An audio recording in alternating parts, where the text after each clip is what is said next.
Mark chapter 7. Then came together unto him the Pharisees and certain of the scribes, which came from Jerusalem. And when they saw some of his disciples eat bread with defiled, that is to say, with unwashed hands, they found fault. For the Pharisees and all the Jews, except they wash their hands oft, eat not, holding the tradition of the elders. And when they come from the market, except they wash, they eat not. And many other things there be, which they have received to hold, as the washing of cups and pots, brazen vessels, and of tables. Then the Pharisees and scribes asked him, Why walk not thy disciples according to the tradition of the elders, but eat bread with unwashed hands? He answered and said unto them, Well hath Esaias prophesied of you hypocrites, as it is written, This people honoureth me with their lips, but their heart is far from me.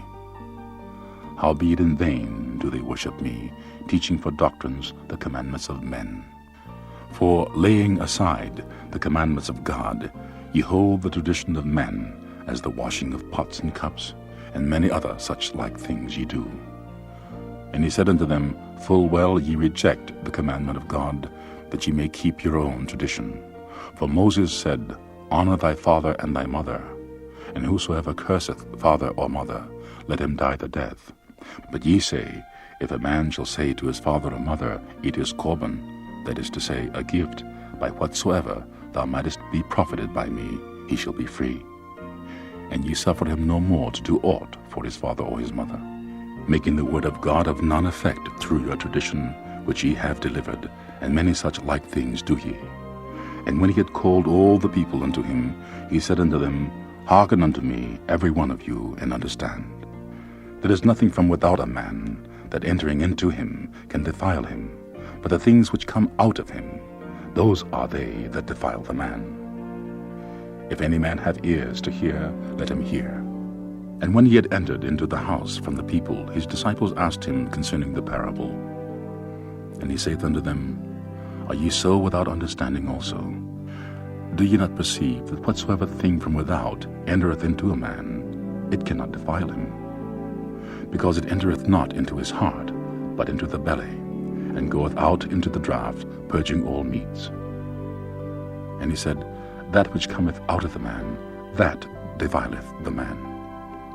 For from within, out of the heart of men, proceed evil thoughts, adulteries, fornications, murders, thefts, covetousness, wickedness, deceit, lasciviousness, an evil eye, blasphemy, pride, foolishness.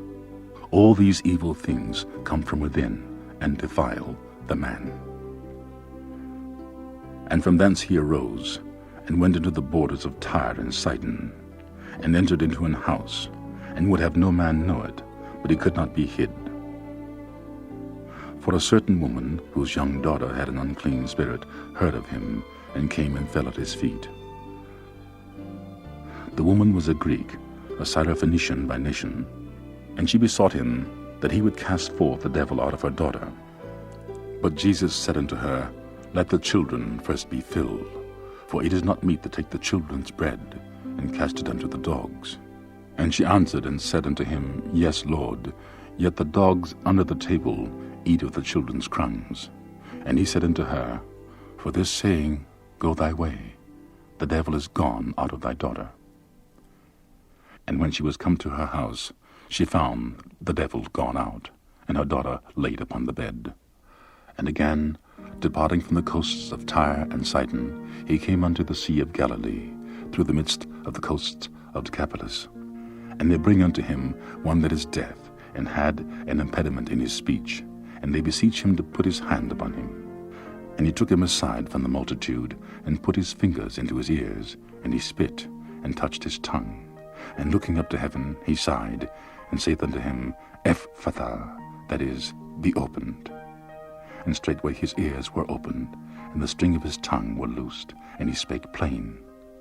And he charged them that they should tell no man, but the more he charged them, so much the more a great deal they published it, and were beyond measure astonished, saying, He hath done all things well. He maketh both the deaf to hear, and the dumb to speak.